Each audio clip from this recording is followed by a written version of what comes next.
Hello and welcome to all. आप सभी का स्वागत है एक बार फिर से एसएसजी गुरुकुल के इस ऑफिशियल ऐप पर। तो बच्चों, आज हम लोग पढ़ने जा रहे हैं एक ऐसा शब्द हिंदी में जो जब मैं बोलूँगा तो आपको लगेगा अरे ये तो सेम है, बोलने पर सेम सुनाई पड़ेगा लेकिन मतलब इसके अलग अलग होंगे, लिखित तौर पे मतलब इसके अलग अलग होंगे।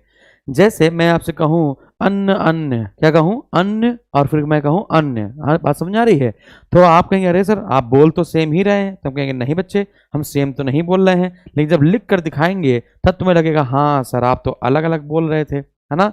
जैसे हाँ देखिएगा, अब कुछ बच्चे जान गए हैं, है ना, कुछ बच्चे जान गए हैं। अब वो कह रहे हैं हाँ सर, एक अन्न मतलब अनाज बोल रहे हैं आप। हाँ, तो यहाँ हमने लिखा, एक लिखा हमने अन्न, ठीक है, और एक हमने लिखा अन्य, ठीक है। तो एक हमने लिखा अन्न और एक लिखा अन्य। तो इसका मतलब क्या है? इसका मतलब है कि पहले वाले का मतलब है अनाज। पहले वाले का क्या मतलब है बच्चे? आप कहेंगे अनाज। और दूसरे वाले का मतलब क्या है? दूसरा। अन्य मतलब क्या होता है? दूसरा, ठीक है ना। अन्य मतलब दूसरा, दूसरा। समझ में आ गया? जैसे मैं कहूं अजर और फिर मैं कहूं अजिर, समझो। एक है अजर और एक है अजिर। अब मतलब क्या होगा?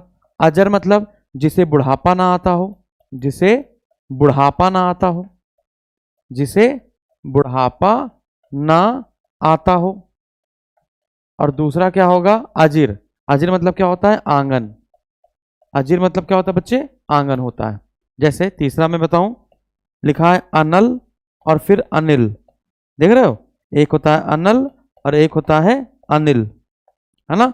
तो अनल मतलब क्या होता है? आग। अनल मतलब क्या होता है? आग। और अनिल मतलब क्या होता है? हवा, है कि नहीं? तो ये तीसरा हो गया। इसी प्रकार से एक होता है अंश और एक होता है अंश, ठीक है ना। दोनों का मतलब अलग अलग है। एक होता है अंश और एक होता है अंश, ठीक है। तो यहां पर एक अंश का मतलब क्या है? कंधा। एक अंश का मतलब क्या है? कंधा। और एक अंश का मतलब क्या है? भाग। एक अंश का मतलब क्या है बच्चे? भाग। बताओ समझ में आ रहा है? जल्दी से। बहुत बढ़िया, बहुत बढ़िया। आपने सुना होगा एक होता है अली और एक होता है अली। एक क्या है? अली, ये तो बहुत आया है पेपर में। और एक होता है अली। तो जो अली है, एक का मतलब होता है भौरा और एक का मतलब होता है सखी। बात समझ आ रही है? तो जिसमें छोटी ई की मात्रा है वो है भौरा, वो क्या है? भौरा। और जो छोटी ई की मात्रा है वो है भौरा। छोटी ई की मात्रा है वो है क्या? भौरा। और जो बड़ी की मात्रा है वो क्या है? सखी, ठीक है। तो नाम एक ही जैसे लगेंगे। मैंने कहा आसन, मैंने कहा आसन, मैंने कहा आशक्त, मैंने कहा अशक्त। अच्छा, अशक्त अशक्त वाले में तो बड़ा मजेदार है। एक में मैंने लिखा, एक में लिखा अशक्त, फिर मैंने लिखा अशक्त। देखिएगा, मैंने बोला अशक्त ये, और फिर मैंने बोला अशक्त। देखो अंतर क्या है? एक में सलजम वाला सा है और एक में कौन सा सा है बच्चे? है ना, एक में आपका दंत सा है। तो जिसमें सलजम वाला सा है, इस अशक्त का मतलब होता है निर्बल। क्या होता है बच्चे? निर्बल। और इसका मतलब क्या होता है? उदासीन या विरक्त कह सकते हैं, ठीक है। चलिए, इसका मतलब क्या है? निर्बल।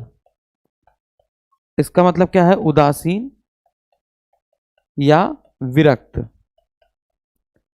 उदासीन या विरक्त। चलिए, जैसे मैंने आपको 6-7 बताए हैं, है ना, उसी से आपसे प्रश्न पूछे जाएंगे। अभी आपको मैं क्वेश्चन कराता हूं, उस क्वेश्चन के हिसाब से आप आंसर बताएंगे। तो हम लोग क्वेश्चन करेंगे जो प्रीवियस ईयर के पेपर में अच्छे खासे मात्रा में आए हैं, है ना, तो उनको हम लोग करेंगे।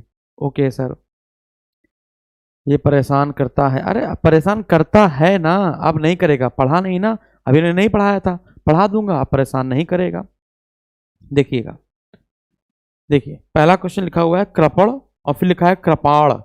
तो एक है कृपण और एक है कृपाण। आपने सुना होगा, जो सिख धर्म के लोग हैं उनके लिए गुरु गोविंद सिंह ने 5 प्रकार के ककार चलाए थे। कंघा, कच्छा, केश, कड़ा और कृपाण, है ना। तो एक कपाड़ का मतलब क्या हो जाएगा? कटार। तो एक कृपाण का मतलब क्या हो जाएगा? कटार। तो कटार कटार कटार, यहां हर जगह कटार लिखा है, तो ये वाला कंजूस वाला कट गया। और एक कृपण का मतलब होता है कंजूस और एक का मतलब होता है कंजूस। तो यहां पर देखेंगे कंजूस और कटार, है ना। तो एक कृपण का मतलब, इस कृपण का मतलब होता है कंजूस। और इस कृपाण का मतलब होता है कटार। देखिए आसान से हो गया। बताइए बताइए, समझ में आ रहा है कि नहीं आ रहा है? समझ में आ रहा है कि नहीं आ रहा है, जल्दी बताओ। अच्छा, तो इतनी जगह खाली है, खाली क्यों छूटे? तो चलिए अगला देखते हैं। अगला देखते हैं।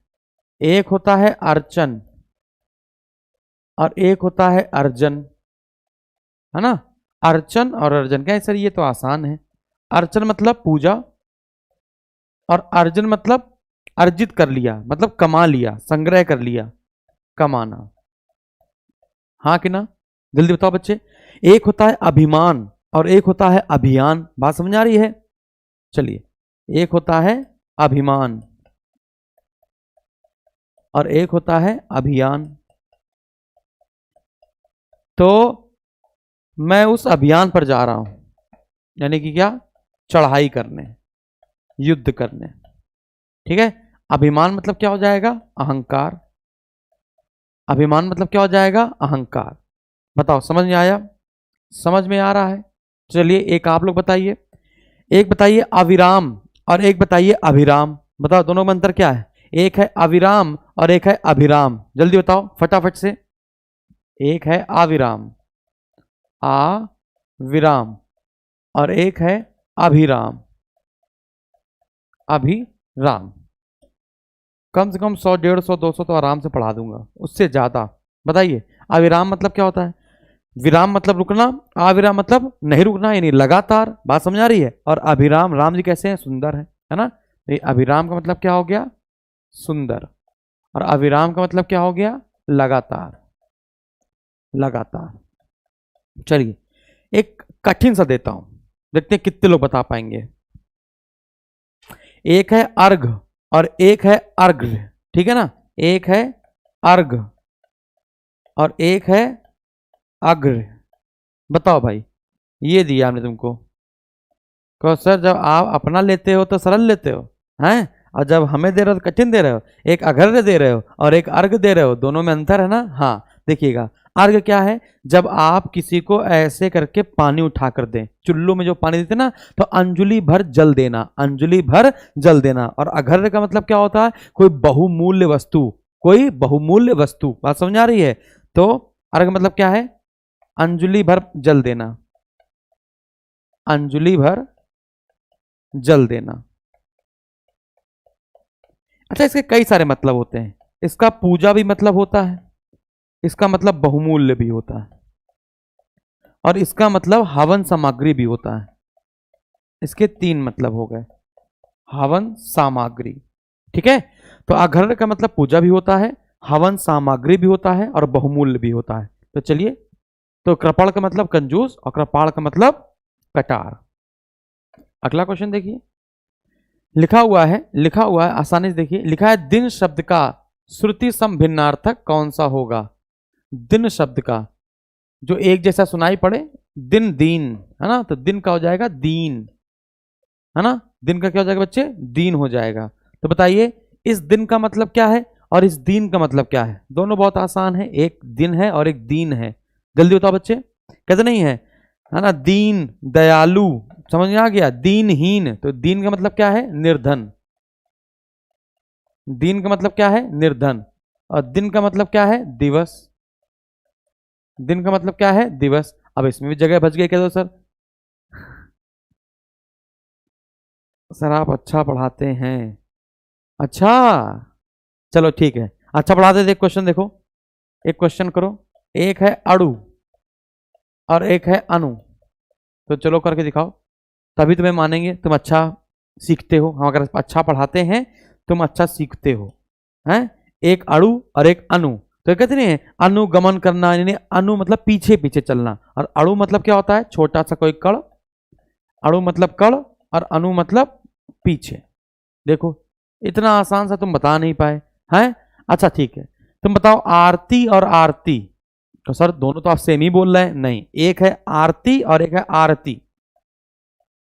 देखो, एक है आरती और एक है आरती। हाँ ठीक है, बताओ।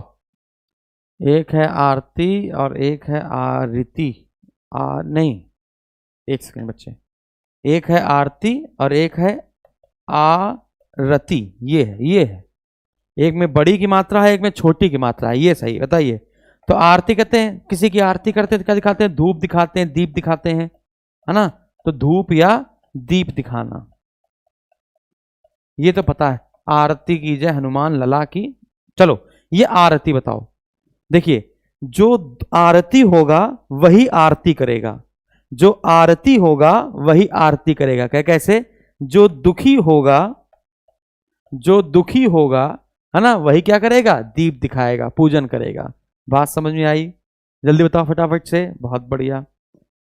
अच्छा, एक होता है इतर, इतर, और एक होता है इत्र। एक होता है इतर और एक होता है इत्र। मैंने इसके इतर कुछ नहीं कहा, है ना? इतर मतलब अन्य, यानी कि दूसरा। और इत्र जिसके लिए कन्नौज फेमस है, यानी सुगंध। सुगंध। बेटा बस सुनते चले जाओ। जितना जितना मैं बता रहा हूं उतना उतना बस तुम सुनते चले जाओ, है ना? बाकी पेपर में आएगा कि नहीं आएगा वो सब हमारे ऊपर छोड़ दो। बात समझ आ रही है? चलिए, एक बताइए इति और एक बताइए ईति। देखो दोनों सेम है, बस एक में छोटी की मात्रा है और एक में आपकी बड़ी की मात्रा है। बात समझ आ रही है? तो जिसका कहते नहीं है इति, इति सिद्धम, इति। बात समझ आ रही है? और एक होता है ईति। बात समझ आ रही है? तो हम लोग चाहते हैं कि ईति का इति हो जाए। हम क्या चाहते हैं? हम चाहते हैं कि ईति का इत हो जाए, है ना? तो इति मतलब क्या होता है? अंत। हम चाहते हैं कि ईति का, ईति मतलब क्या है? विपत्ति। ईति का मतलब विपत्ति। तो विपत्ति का क्या हो जाए? अंत हो जाए। बात समझ आ रही? तो ईति का इति हो जाए। बताओ, समझ में आ गया? जल्दी बताओ। बहुत बढ़िया। चलो आगे बढ़ा जाए। अगला, गाड़ी गाढ़ी। कहते नहीं, ये दाल बहुत गाढ़ी है ना? गाड़ी मतलब यान, ये तो सबको पता है। गाड़ी मतलब यान है। तो पहले वाले का गाड़ी मतलब यान है, तो ये वाला गिरी नहीं होगा, ये निकली नहीं होगा, गहरी नहीं होगा, क्योंकि पहली गाड़ी का मतलब यान है और गाड़ी का मतलब गहरी। तो कितना आसान है, कितना आसान था, है ना? कितना आसान था। बस एक तुम्हें पता हो, किसी में तुमको एक में पता हो तो बाकी सब कर ले जाओगे। अब चलिए चार हम लोग और देखेंगे। एक, दो, यहाँ पे चार हम लोग और देखेंगे। तीन, चार। अच्छा, एक होता है स्त्री और एक होता है स्त्री, है? एक होता है स्त्री और एक होता है स्त्री। जल्दी बताइए। एक होता है इंद्रा और एक होता है इंदिरा। दोनों में अंतर है। एक होता है इंदिरा और एक होता है इंदिरा। चलो बताओ। सही है। स्त्री मतलब महिला, इसमें क्या था? और स्त्री मतलब प्रेस। ठीक है। इंदिरा, इंदिरा अच्छा है, इंदिरा इंदिरा अच्छा है। देखो, जो इंदिरा है वो इंद्र की पत्नी है और ये जो इंदिरा है ये लक्ष्मी है। बात समझ आ रही है? तो ये जो इंदिरा है वो इंद्र की पत्नी है, इंद्र की पत्नी। ठीक है। और जो इंदिरा है उसका मतलब है लक्ष्मी। इसका मतलब क्या है बच्चे? लक्ष्मी। बताओ, यहां तक बात समझ में आई? फटाफट बताइए जल्दी से, यहां तक कोई दिक्कत नहीं? एक होता है आयास और एक होता है आवास। का सर ये तो पता है। एक होता है आयास और एक होता है आवास। एक होता है आसन और एक होता है आसन्न। दोनों में अंतर है।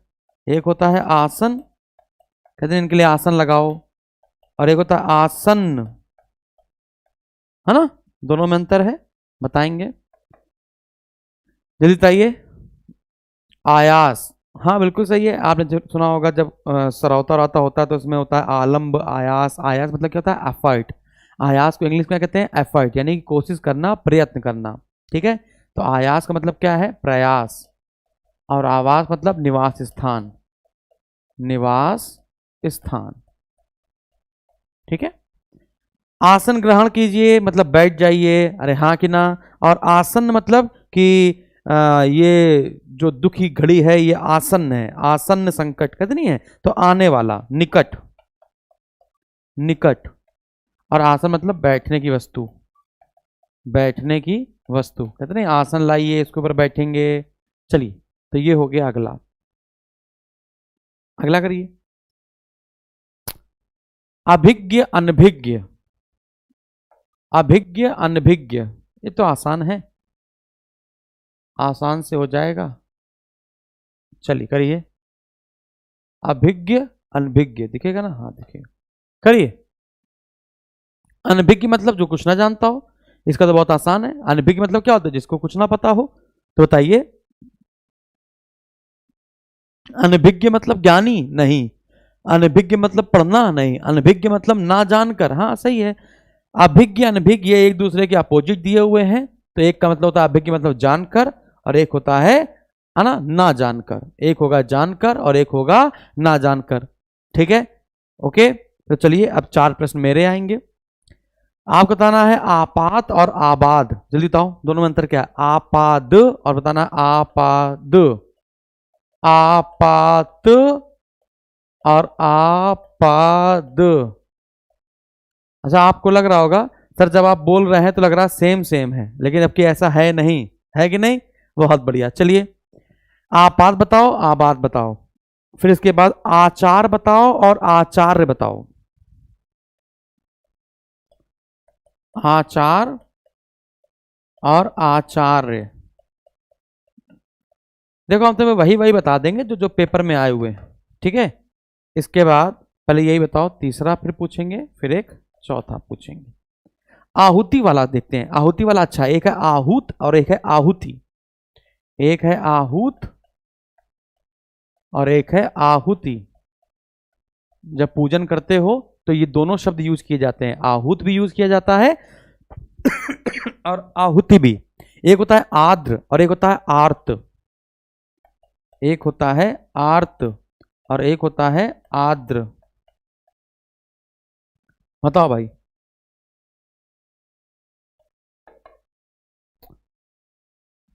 सर आपात, हाँ ठीक है, आपात मतलब घटना, आपात मतलब होता है कि आकस्मिक घटना, कोई बुरी घटना, बिल्कुल सही है।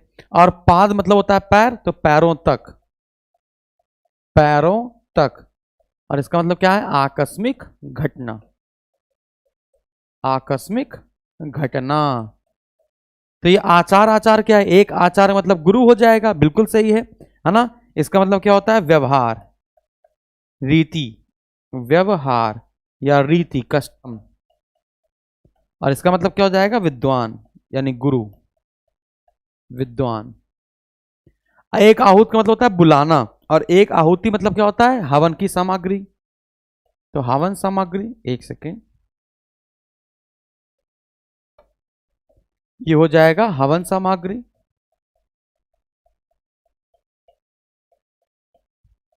और ये हो जाएगा बुलाना, बुलाना। आहूत कहते हैं कि आहूत करो उसको, यानी बुलाओ। आर्द्र और आर्त, ये सुना होगा आपने पहली बार, देखिएगा। आर्द्र मतलब गीला होना, नमी होना, और आर्त मतलब दुखी। आर्त मतलब दुखी और आर्द्र मतलब गीला होना।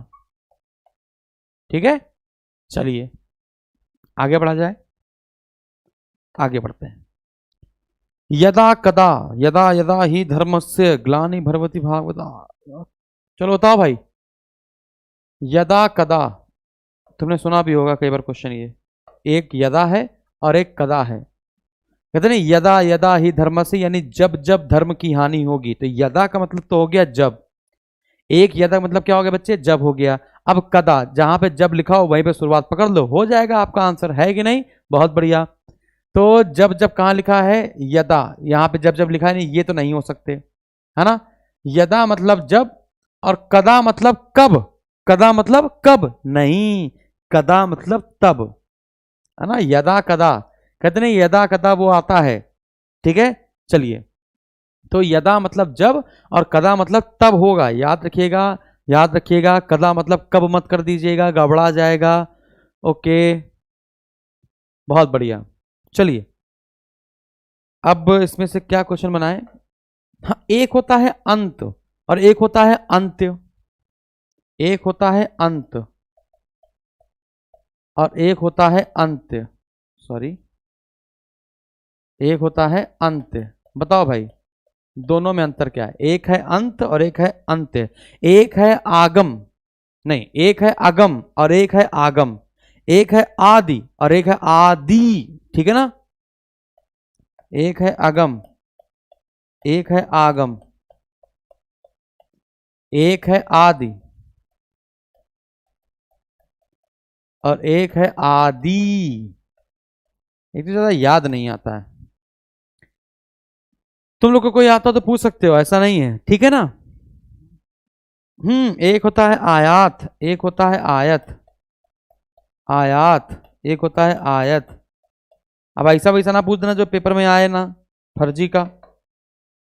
हाँ बताओ, ये दूसरा हो गया, तीसरा हो गया, चौथा हो गया। तुमने गाना सुना होगा, मैंने पढ़ लिया तुमको आयत की तरह। अरे हाँ कि ना? तो बताओ, वो आयत वही आयत है? जल्दी बताओ। नहीं, ये आयत क्या है? रेक्टेंगल। ये आयत क्या है बच्चे? ये आयत है रेक्टेंगल।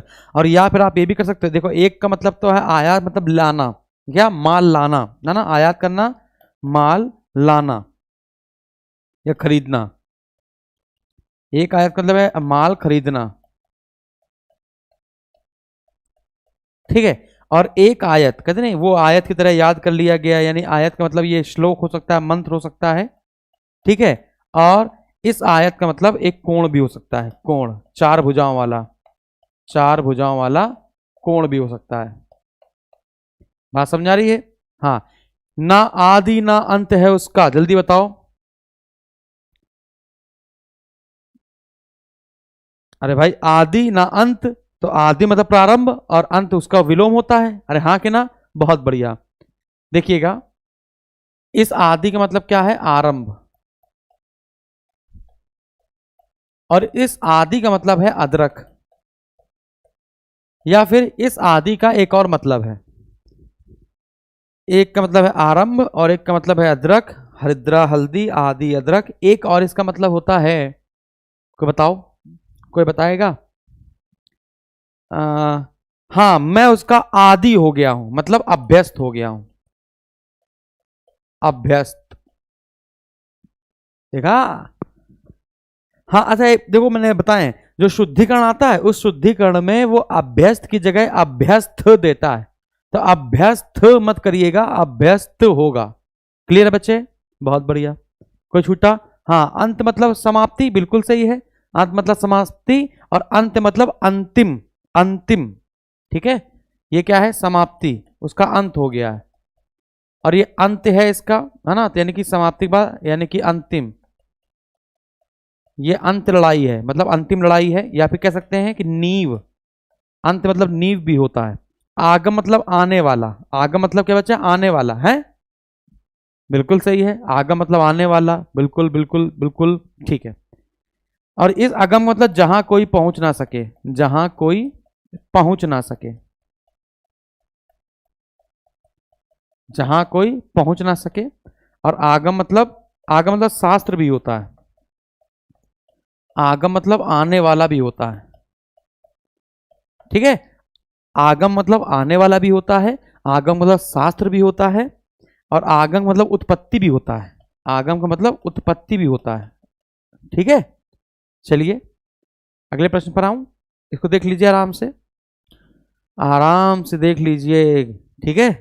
चलो आगे बढ़ते हैं।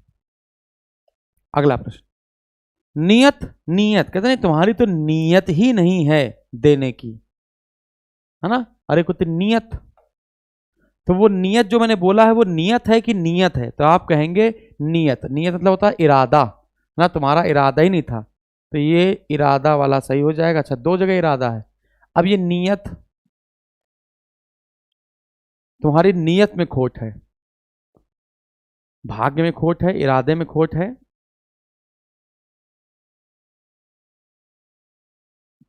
अरे कुछ नहीं, एक का है नियत इरादा और एक का नियत है भाग्य, है? पक्की बात? नहीं, बहुत बढ़िया।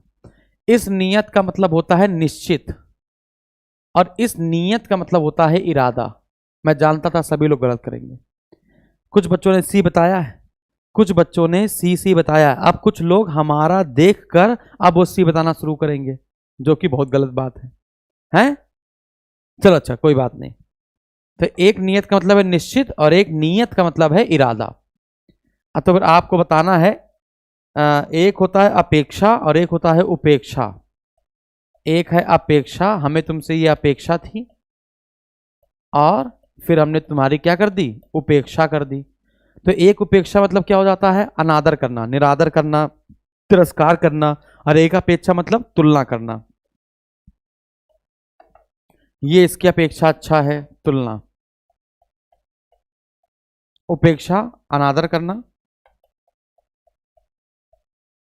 लिख सकते हैं तिरस्कार करना। ठीक है, सही है बेटा, सही है। कहा तुम परेशान हो रहे हो? बोले अरे नहीं सर, नियत का मतलब भाग्य होता है। तो लगा लो, तुम लोग भालक लगा लो, जिसको जो लगे। हम मना तो बिल्कुल नहीं कर रहे हैं, जिसको जो लगे वो लगा ले, हमें कोई दिक्कत नहीं है कि नहीं? बहुत बढ़िया। आप लोग बताइए एन और एन ने, एन बताइए और एन ने बताइए, दोनों में अंतर है। एक है एन और एक है एन। कुछ नहीं किया हमने, एक में आधा ना कर दिया या जोड़ दिया है, और एक एन है। फटाफट बताओ। हाँ, एक का मतलब है आंख, एक का मतलब आंख है, आंसर आया। एन ने बताओ आंख, और एन ने मतलब है स्वामी। एक आंख है और एक स्वामी है, आंख का स्वामी है। तीसरा, चौथा। एक बच्चे ने क्वेश्चन पूछा है कि सर कीट और कीटी में अंतर क्या है? कीट और कीटी, कोई बात नहीं, कीट है और किटी है, यही तो है ना, पक्की बात है। हम तुमसे एक पूछते हैं, कांता और कांतार में अंतर क्या है? एक हमने तुमसे पूछा, एक तुमने हमसे पूछा, है ना, बात बराबर। क्यों मेरा एहसान लोगे? तो एक किटी मतलब होता है सुअर, ये लो, इसी में दिक्कत थी तुमको। इस किटी का मतलब होता है सुअर, और एक कीट का मतलब होता है कीड़ा, कीड़ा। ठीक है, एक है कांतार एक है कांता, ये तुमने बताया नहीं। तो कांता, कांता मतलब सुंदर स्त्री, और कांतार जंगल, ठीक है ना। तो कांतार मतलब क्या है, जंगल, और कांता मतलब क्या है, सुंदर स्त्री। अच्छा, एक है गधा और एक है गदहा, एक है गधा,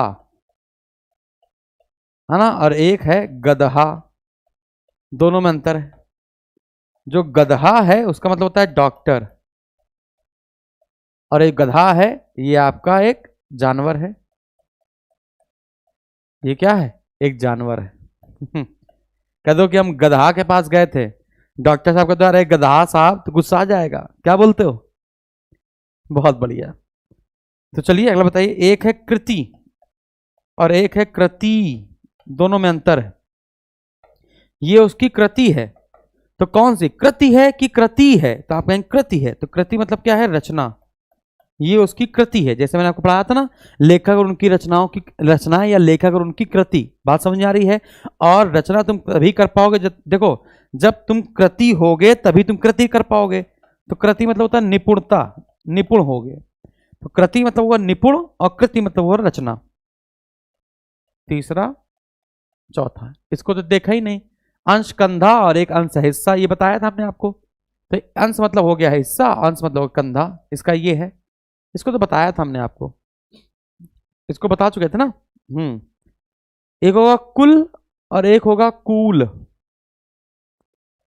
कूल तो ठंडा ठंडा कूल कूल वाला है जल्दी बताओ। जय कपीश तिहुलोक उजागर, एक है कपिश और एक है कपीश। चलो बताओ भाई, एक है कपिश और एक है कपीश। कुल का मतलब सर वंश, बिल्कुल सही है। तो कुल का मतलब नहीं पता, सर कुल का मतलब वंश है, एक पता होगा, हाँ बिल्कुल सही है, एक पता होगा तुम्हारा काम हो जाएगा, एक पता होगा तो तुम्हारा काम हो जाएगा। बात समझ आ रही है? तो एक मतलब कुल मतलब वंश अगर याद कर लिया तो बाकी तुम्हारा इसमें से छांट के तुम आराम से कर ले जाओगे। इस कुल का मतलब होता है किनारा। एक कपिश का मतलब होता है मटमैला यानी गंदा सा, मटमैला या गंदा सा। और ये क्या है कपीस? ये जिसकी गर्दन बड़ी हो, सुंदर हो, सुग्रीव या फिर हनुमान जी। हनुमान चालीसा में आया है तो हनुमान जी। हो गया। अगला देखो अभी मैंने पढ़ाया आपको, अभी मैंने पढ़ाया है, जो पढ़ाऊंगा वो पेपर में आएगा, टेंशन बिल्कुल भी नहीं लेनी। तो कुल मतलब वंश और कुल मतलब किनारा। अभी देखो थोड़ी देर पहले पढ़ाया, पढ़ाया नहीं पढ़ाया, अभी जस्ट अभी थोड़ी देर पहले पढ़ाया, ठीक है। चलिए अब इसके भी चार कर लेते हैं। एक होता है कोश और एक होता है कोश, एक होता है कोश और एक होता है कोश। तो नीचे वाला जो तुम चाहते हो भरना अपना, ये वही है ना, खजाना। लेकिन ये कोश क्या है? आपने सुना होगा शब्द कोश, है ना, सुना? तो इस कोश का मतलब तो खजाना है, सिंपल सी बात है। इसका मतलब क्या है? संग्रह, शब्द का संग्रह तो शब्दकोश। बात समझ में आ रही है? बहुत बढ़िया। कितने हैं? बहुत सारे करवा दें क्या?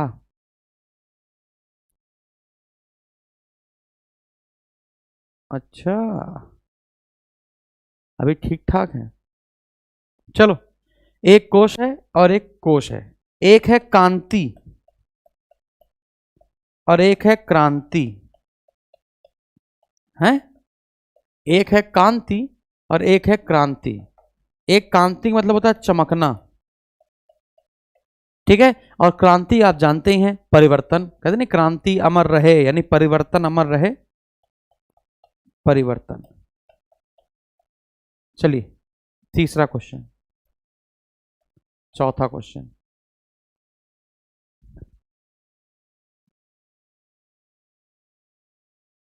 ठीक है, एक बच्चा कह रहा है सर आपको इतना याद कैसे रहता है? याद करने वाली कोई बात होना है, प्रैक्टिस करोगे तो कोई यहां पर हम भूल नहीं रहे हैं, हम याद करने की कोशिश कर रहे हैं कि और कौन कौन से पेपर में आ सकते हैं, ठीक है ना। बहुत सारे हैं, तो जो हमेशा चर्चा में रहते हैं, जो पेपर में रहते हैं, वो मैं आपको याद करवा देता हूं। बात समझ आ रही है? जैसे कली कली, एक है कली और एक है कली। ये कृपण कृपाण ये हमने आपको पहले करा दिया है, ठीक है ना। एक है करण और एक है कर्ण, एक है करण और एक है कर्ण। चलो करो। ये कली, कली समझते हो? पुष्प का अर्धखिला रूप, पुष्प का अर्धखिला रूप, लेकिन कौन सा? कली की कली। बहुत बढ़िया। तो ये है पुष्प का अर्धखिला रूप, ठीक है, पुष्प का अर्धखिला रूप, अर्धखिला रूप। और ये क्या है? कली, कलयुग, जो कलयुग की शुरुआत है कली से, वही कली है। करण, कर्ता ने कर्म को करण से, तो एक तो आपका कारक है, एक क्या बच्चे आपका कारक की तृतीय विभक्ति है, कर्ता, कर्ता कर्म करण। बात समझ आ रही है? और एक कर्ण क्या है? पुत्र है, किसका? कुंती का। तो ये क्या है? ये सुनिएगा, ये जो कर्ण है, ये जो कर्ण है ये कुंती का पुत्र है। और ये क्या है? कारक की तीसरी विभक्ति है, कारक की तृतीय विभक्ति है। बात समझ में आ रही है? हाँ, कान, कान बेटा नीचे वाले का है कान कर्ण, ये वाला कान है, ठीक है। आगे बढ़ते हैं। अगला, अब है जो डरे ना और उभय, उभयलिंगी होते थे दोनों, तो जो डरे ना वो निर्भय, अभय मतलब निर्भय, उभय मतलब दोनों। ये हो गया। इसमें क्या था? इसमें क्या था? कोई समस्या नहीं थी, अरे हाँ कि ना? बहुत बढ़िया। चलिए, एक है कुंजर और एक है कंजर, दोनों में अंतर है। एक है कुंजर और एक है कंजर। एक है काश, एक है कास। एक है काश और एक है कास। एक है कंकड़ और एक है कंकड़, दोनों में अंतर है। ओके, तो एक है कंकड़ और एक है कंकड़, दोनों में अंतर है। ये ड़ा वाला है और ये आपका ये ड़ा वाला है। देखो दोनों सेम सेम है। एक है कपी और एक है कपी। बताओ, सबका आंसर बताओ। पहला हो गया, दूसरा हो गया, तीसरा हो गया और चौथा हो गया। बताओ, हम पानी पी लेते जब तक।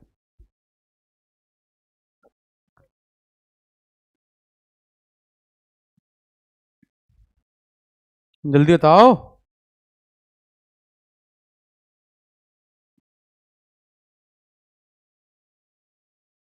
बहुत बढ़िया।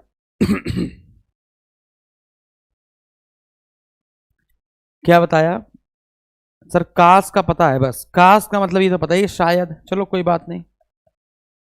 और इस कपी का मतलब बता रहे हैं बंदर। इसमें बता रहे हैं पत्थर का टुकड़ा, लेकिन कौन सा कौन सा कौन सा, कंकड़ की कंकड़? तो आप कहेंगे ऊपर वाला, पत्थर का छोटा टुकड़ा। पत्थर का छोटा टुकड़ा, पत्थर का छोटा टुकड़ा। तो इस कंकड़ का मतलब क्या होगा? कड़ा या कंगन। ठीक है, कड़ा या कंगन। अब एक इसमें, एक का मतलब है हाथी, एक का मतलब बच्चे हाथी, और एक का मतलब है नीच आदमी। बताओ क्या कहते? कंजर हो क्या? कंजर नहीं होता, कंजर होता है नीच आदमी। और इस कुंजर का मतलब होता है हाथी। इस काश का मतलब है शायद, और इस काश का मतलब होता है खांसी। इस कपी का मतलब आपने नहीं बताया। एक कपी मतलब बंदर, और इस कपी का मतलब है घिरनी, जो कुएं में लगी होती है पानी निकालने के लिए, घिरनी। चलिए, ये अली अली बता चुका हूं, ये अली और अली बता चुका हूं है। एक अली मतलब भौरा, एक अली मतलब सखी। तो ये भौरा और सखी एक ही में है ही, सिर्फ बी वाले में। भौरा और सखी एक ही में तो है। बहुत बढ़िया, ठीक है।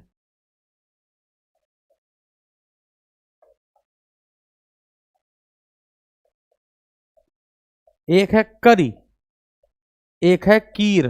बताओ, एक है करी और एक है कीर। जैसे कुंजर था, कुंजर, कुंजर करी एक ही बात है, कुंजर करी एक ही बात है। तो करी मतलब हाथी और कीर मतलब तोता। इसका मतलब है तोता और इसका मतलब है हाथी। ठीक है, चलिए और सोचने दीजिए, आराम से सोचने दीजिए, आराम से बताते हैं। एक होता है कीर्ति और एक होता है कृति। कृति बता चुके हैं ना, कृति और कृति। कीर्ति कृति बता देते हैं। एक होता है कीर्ति, हाँ ठीक। नहीं नहीं, वो तो बना हुआ ना पहले से। देख लो, उसमें जो छूटा है वो बना दो उसी के आगे। ठीक है, हाँ। तो एक है कीर्ति और एक है कृति, ये है ना। वो कृति और कृति बताया था, ये कृति है। एक है कीर्ति, कीर्ति मतलब होता है यश प्रसिद्धि, है कि ना। और कृति का मतलब होता है मृग चर्म। ठीक है, और इसके बाद कीर्ति मतलब होता है यश प्रसिद्धि, ये वाला हो गया। अच्छा, मृग मतलब क्या होता है? मृग मतलब क्या होता है? मृग हिरन होता है कि मोर होता है? बताओ, मृग मतलब क्या होता है? हिरन होता है कि मोर होता है? अच्छा, एक ओंठ वाला आता है, ओंठ है। एक होता है ओंठ और एक क्या होता है?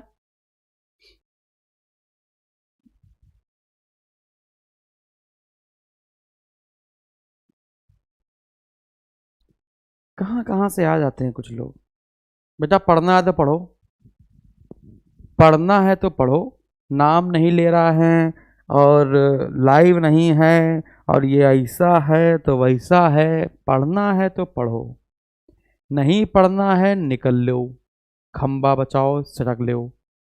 समझ में आया? जब पेपर में आए तो फिर मिल लेना, ठीक है? हाँ, तो एक होता है ओंठ और एक होता है औंठ, ठीक है? तो बताओ, एक ओंठ का मतलब होता है अधर, इस ओंठ का मतलब होता है अधर, और इस ओंठ का मतलब होता है एक छोर, क्या लिख दिया? छोर, ठीक है? ओंठ और ओंठ। एक होता है औंडा, एक होता है ओड़ा, ठीक है? एक होता है औंडा ये, और एक होता है ओड़ा ये, दोनों में अंतर है। एक होता है औणा, सॉरी औंडा, और एक होता है ओणा। बात समझ आ रही है? दोनों में अंतर है। क्या अंतर है? ठीक है। इस औणा का मतलब होता है बड़ा कटोरा, बड़ा कटोरा, ठीक है? या फिर कह सकते हैं दौरा। और इस औंडा का मतलब होता है गंभीर, अथाह गंभीर, कहते नहीं है? गंभीर मतलब अथाह, अथाह या फिर गंभीर। चलो बस, बढ़ाएं आगे। अगला,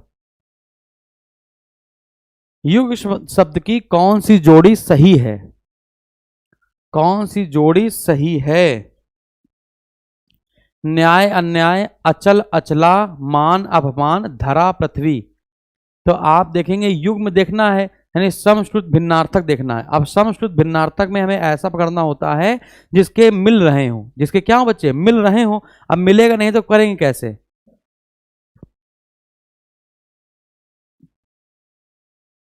ठीक है, हाँ, अचला और अचल, ठीक है, गुड। लेकिन मतलब क्या होता है अचल का? मतलब क्या होता है अचला का? मतलब क्या होता है?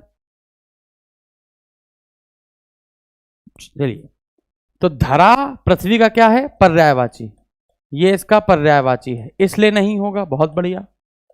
और ये क्या है? विलोम है। ये मान अपमान, ये क्या है? आपस में विलोम है। और ये न्याय अन्याय क्या है? ये भी विलोम है।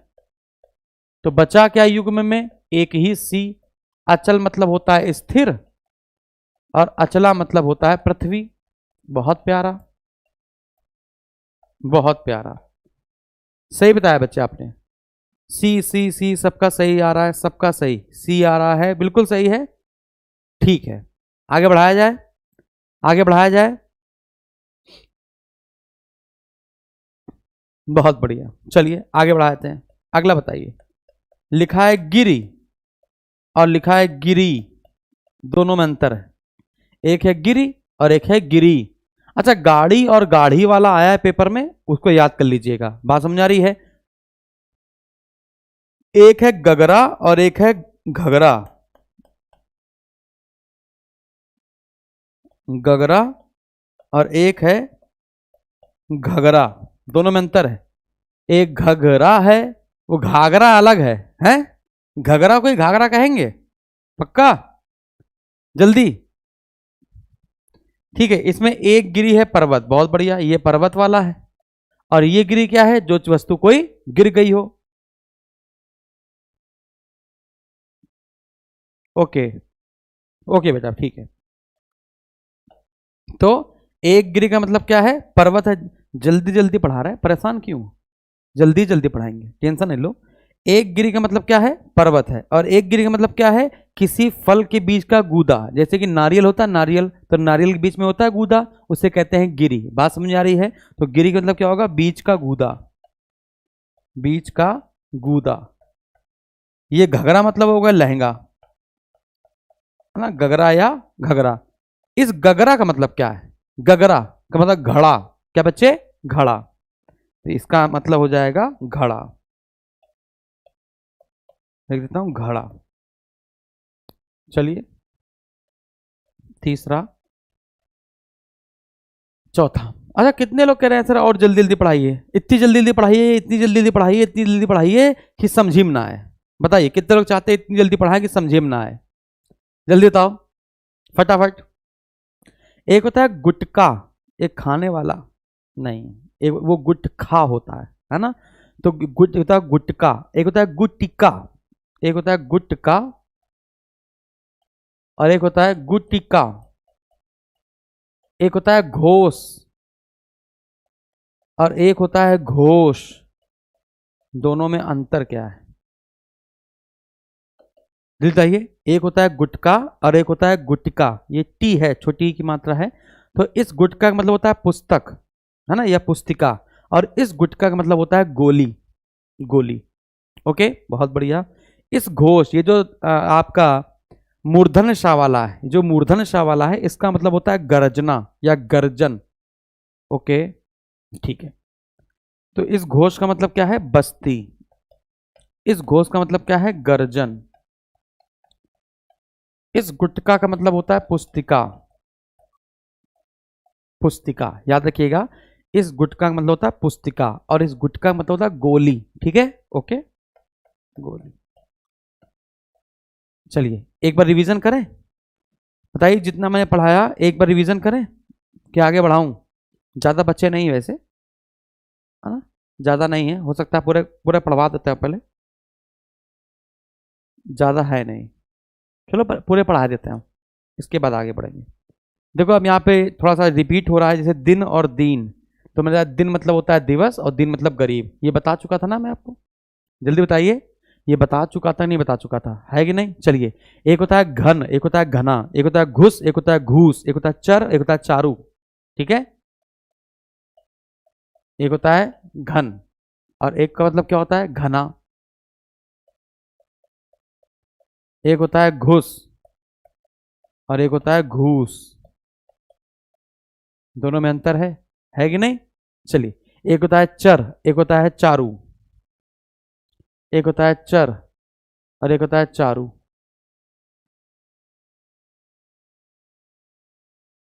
एक होता है चंपत, सुना है आपने? खा पी के वो चंपत हो गए। एक होता है चपत, तो एक है चंपत और एक है चपत, कहते हैं उसने चपत लगा दी। चलिए बताइए फटाफट से। पीडीएफ, पीडीएफ मिल जाएगी दादा, पीडीएफ देते तो हैं कि यार, हर बार तो पीडीएफ देते हैं। अब तुम लोग ऐसे कहो गुस्सा आएगी, हैं? हाँ, चपत लगा दूंगा एक, क्या लगा दूंगा? एक चपत लगा दूंगा तो चंपत हो जाओगे। तो चपत लगा दूंगा मतलब तमाचा, चपत लगा दूंगा मतलब क्या कर दूंगा? तमाचा। तो क्या हो जाओगे? चंपत हो जाओगे, मतलब क्या हो जाओगे? गायब, है कि नहीं? पक्की बात है? Okay sir. एक होता है घुस जाना और एक होता है घूस देना, तो एक क्या है? रिश्वत और एक है प्रवेश। तो ये है आपका रिश्वत और ये है आपका प्रवेश। एक है घन और एक है घना, तो घना मतलब जंगल सुना होगा ना, घना मतलब गाढ़ा, ठीक है, और एक घन मतलब होता है बादल, और इसका मतलब होता है गाढ़ा। घना बसा हुआ है, गाढ़ा बसा हुआ है, मतलब ज्यादा मात्रा में कह सकते हैं ऐसा।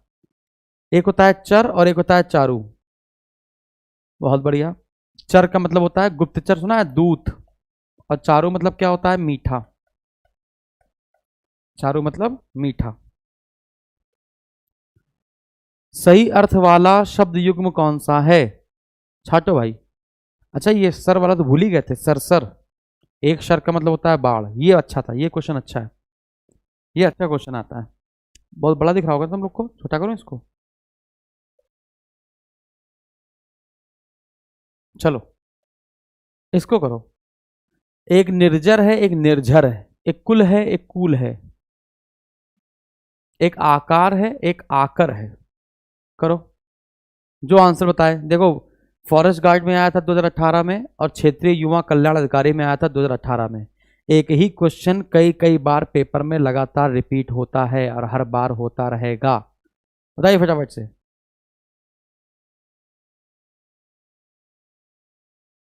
ए, बी, बी, डी, ए, ए। चलो कोई बात नहीं, देखिएगा।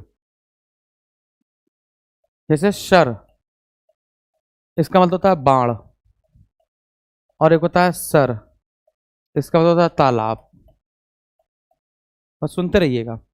ये पहला हो गया। एक निर्जर का मतलब होता है देवता, और निर्जर मतलब होता है झरना। निर्जर कहते निर्जरा, सुना होगा, जो खाना पीना छोड़ देता है, इच्छा त्याग देता है।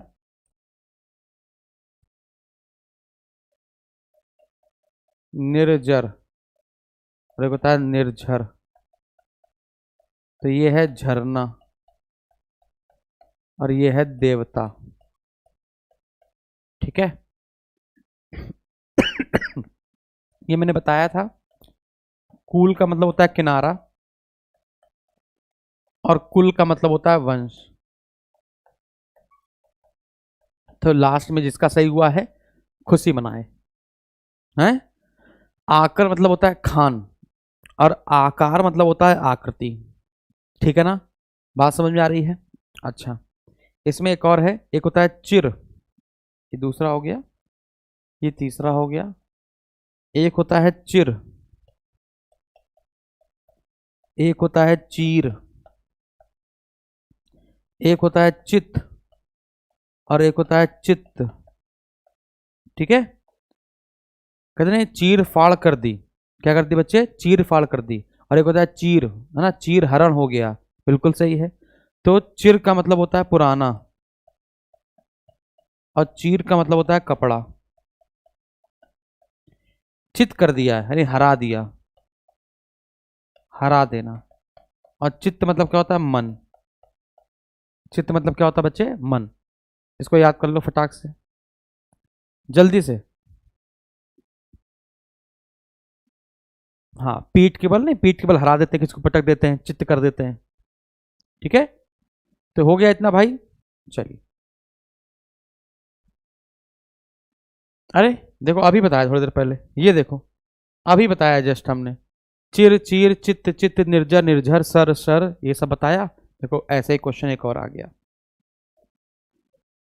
क्या बताया? चिर मतलब पुराना, और चीर मतलब कपड़ा। पुराना कपड़ा। हो गया है? हो गया कि नहीं हो गया? बहुत बढ़िया। अच्छा, इसी में और चेंज करें, इसी में थोड़ा सा और चेंज करें। बहुत बढ़िया। एक होता है चीता, और एक होता है चिता। इसमें नहीं बताना है। चीता और चिता हम तो जानते हैं। चिता मतलब क्या है? शव दाह के लिए जो बनाया जाता है। और चीता मतलब क्या है? जंगली जानवर है ना? चरम और चर्म, तो चर्म मतलब चमड़ा हो जाएगा, और कहते हैं ये चरम सीमा पर, यानी अंतिम सीमा, यानी अंतिम। छोड़ दो इसको भी। तो चरम और चरम भी याद है आपको। और बताओ। चरी और चरी में अंतर नहीं पता होगा। चरी और चरी, चरी और चरी, इनमें बताओ। चरी और चरी, इसमें बताओ। चरी और चरी, बताओ बताओ फटाफट से, जल्दी से, फटाफट, जल्दी से। अच्छा, एक होता है च्युत, एक होता है चूत। ठीक है ना? तो दोनों में अंतर है। इसका मतलब क्या होता है? आम। ठीक है। हाँ, चरी का देखो आंसर आ गया। चरी, सर पहले का है पशु, और चरी का मतलब हरा चारा। ठीक है, बिल्कुल सही है। इसका मतलब होता है पशु, और इसका मतलब होता है हरा चारा। हरा चारा। इसका मतलब नहीं बताया, आधा यू वाला बिल्कुल सही है, गिरा हुआ, गिरा हुआ। चलिए आगे बढ़ा जाए। तीसरा और चौथा। एक बच्चे ने पूछा है, सर चरित और चरित्र में क्या है? अरे चरित चरित्र में बता तो है, चरित जीवन चरित लिखा जाता है, जीवनी। और चरित्र मतलब आचरण, इसमें क्या था? चरित और चरित्र। तुम लोगों से ये उम्मीद नहीं है। चरित और चरित, तो एक चरित का मतलब क्या है? जीवनी। और इस चरित्र का मतलब क्या है? आचरण। चलो, चर्म वाला पेपर में आया है, इसको याद रखिएगा। ठीक है ना? एक होता है चक्रवात, ये तो बताई देंगे, आंधी तूफान, और एक होता है चक्रवाक, एक पक्षी होता है, चकवा पक्षी, ठीक है ना। गुड। चलिए, एक होता है टोटा, एक होता है टोंटा, बताओ। एक होता है टोटा और एक होता है टोंटा, बताओ भाई फटाफट से।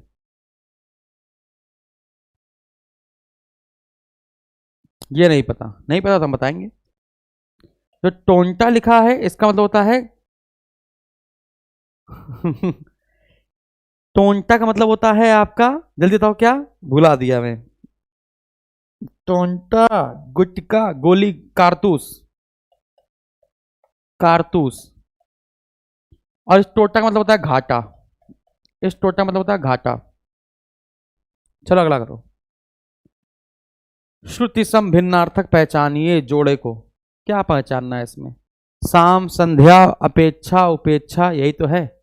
ये लो, जो एक जैसे सुनाई पड़े, जो एक जैसे सुनाई पड़े वही हो जाएगा, है कि नहीं। अपेक्षा, उपेक्षा, अपेक्षा मतलब तुलना करना, उपेक्षा मतलब तिरस्कार करना, है कि नहीं। तो अपेक्षा, और बता चुके हैं इसलिए लिखेंगे नहीं, बता चुके हैं इसलिए लिखेंगे नहीं। आप बताओ टुक और टूक में अंतर, आप बताइए टुक और टूक में अंतर क्या है। टुक और टूक में एक का मतलब है थोड़ा और एक का मतलब है टुकड़ा, ठीक है। तो इसका मतलब है थोड़ा और इसका मतलब है टुकड़ा, ठीक है। चलो अगला करते हैं, पहले हम आगे कर लेते हैं फटाफट से। अनिल, अनल, अनिल मतलब हवा और अनल मतलब आग, हवा और आग। अंबुज, अंबुद, जा मतलब होता है जन्म लेने वाला, है ना। अंबु मतलब पानी, और पानी में कौन जन्म लेता है, कमल। तो एक का मतलब होता है कमल और एक का मतलब होता है धारण करने वाला। जो पानी धारण करेगा, सुनिएगा, जैसे जल है, सुनिएगा, जैसे जल है, जल, सुनना है। जल का जो पर्यायवाची है, जल का जो पर्यायवाची है, उसमें यदि हम जा लगा दें, जा, तो वो कमल के पर्यायवाची बन जाते हैं। और यदि उसमें हम दा लगा दें या धा लगा दें, दा लगा दें, है ना, तो वो बादल के पर्यायवाची बन जाते हैं, ठीक है। जैसे नीर मतलब होता है पानी, ये हो जाएगा नीरज, ये हो जाएगा नीरद। और धा लगा दें तो धारण करने वाला, समुद्र हो जाएगा।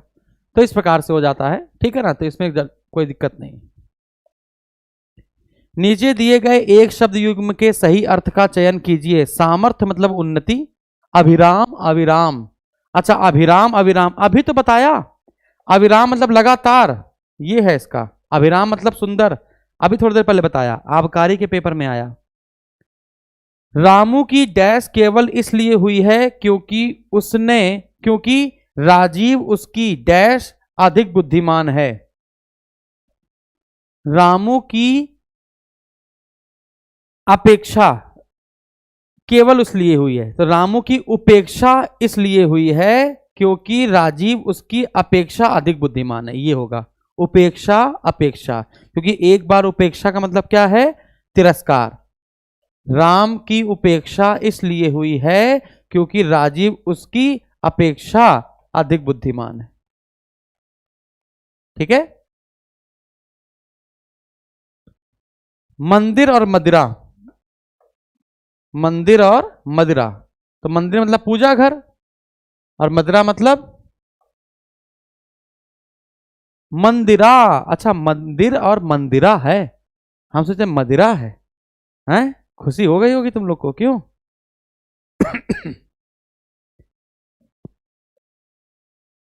सर और पढ़ाइए और पढ़ाइए, अरे पढ़ा रहा हूँ भाई, पढ़ा रहा हूँ, कहीं जा तो नहीं रहा हूँ, पढ़ा ही रहा हूँ। हाँ मंदिर मतलब सही है, देवालय या पूजा घर, ठीक है। मंदिर मतलब पूजा घर या देवालय होता है, पूजा घर या देवालय। लेकिन मंदिरा का मतलब होता है अश्वशाला, जहां घोड़े रहते हैं, जहां घोड़े रहते हैं। शकल और सकल दोनों में अंतर है। एक सकल का मतलब क्या है, एक शकल का मतलब क्या है, जल्दी बताइए। सकल, सकल कीजिए काज, सकल कीजिए काज, तो सकल काज करेंगे यानी संपूर्ण कार्य करेंगे। और एक शकल का मतलब क्या होगा? अंश होगा। एक शकल का मतलब क्या होगा? अंश होगा। बात समझ में आ रही है? जल्दी बताइए। अच्छा, सबल और निर्मल में अंतर है। सबल मतलब क्या है? शक्तिशाली। और निर्मल मतलब साफ। सबल मतलब शक्तिशाली, शक्तिशाली, और निर्मल मतलब क्या होता है? साफ। बताओ, समझ में आ गया? अरे हाँ कि ना? बहुत बढ़िया। सन का मतलब क्या होता है? वर्ष। बात समझ आ रही है? सन का मतलब क्या होता है? वर्ष। और संवत का मतलब क्या होता है? देसी वर्ष। देसी वर्ष। समझ गए? दोनों में अंतर है, दोनों में अंतर है। बात समझा? ये शक संवत, ये हम लोग का जो भारत में अपनाया गया कैलेंडर है वो है शक संवत, तो ये देसी है, यानी कि हमारे भारत द्वारा अपनाया गया है। और जो सन है वो सबके द्वारा अपनाया गया है, इसे कहते हैं वर्ष। बात समझ में आई क्या? बहुत बढ़िया। कला मतलब क्या होता है? कला, कला मतलब है कौशल, कौशल। और कृति बता ही चुका हूं, रचना, रचना। और कृति मतलब क्या होगा? निपुणता, है ना? चलिए, निम्न में से कौन सा आधि व्याधि का सही शब्द युग्म है? आधि व्याधि, आधि व्याधि। ये लास्ट है आज का, ठीक है? इसके बाद नहीं आएगा।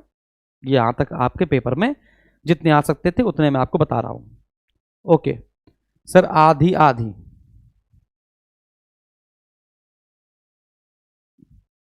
चलिए, आपने सुना होगा अधिकतर वो आधी व्याधि से जूझ रहा है या आधी व्याधि से पीड़ित है।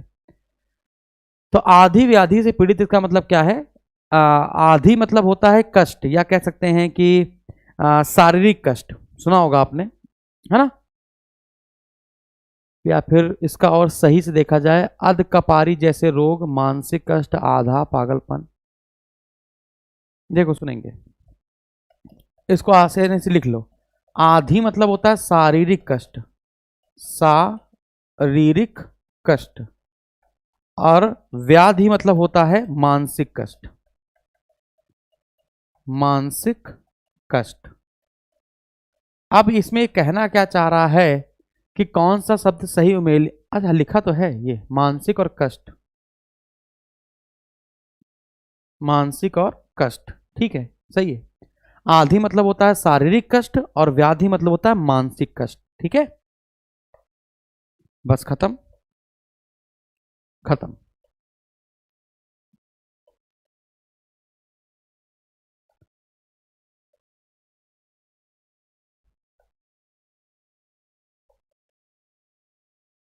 सौ से ऊपर कम से कम पढ़ा दिए, ठीक है ना?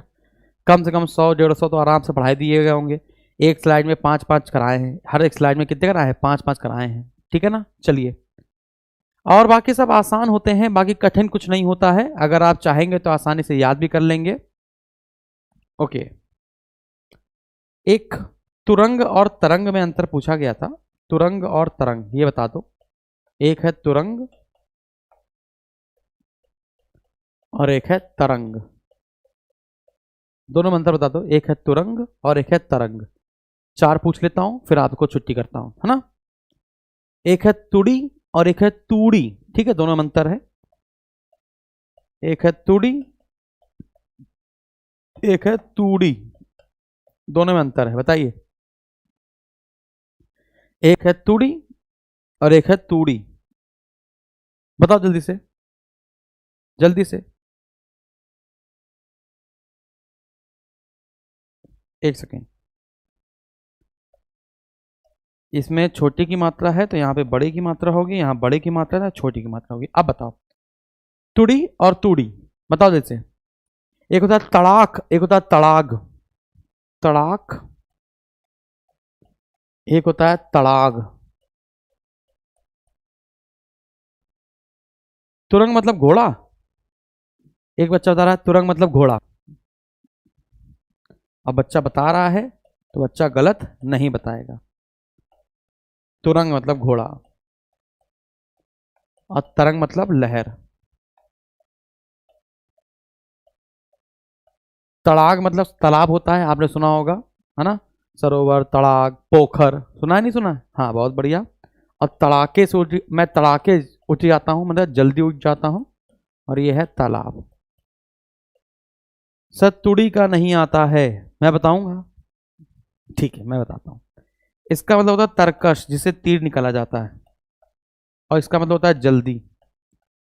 तूड़ी का मतलब होता है जल्दी, और तुड़ी का मतलब होता है तरकश। ओके ओके, चलिए बताइए, यहां तक सारी बातें समझ में आ गई? यहां तक सारी बातें क्लियर हैं? सारी बातें फटाफट बताएंगे, यहां तक सारी बातें क्लियर है? Yes sir, yes sir. अच्छा, तुम लोग अपने मन में ही बतियाते रहते हो क्या? क्यों? जल्दी बताओ।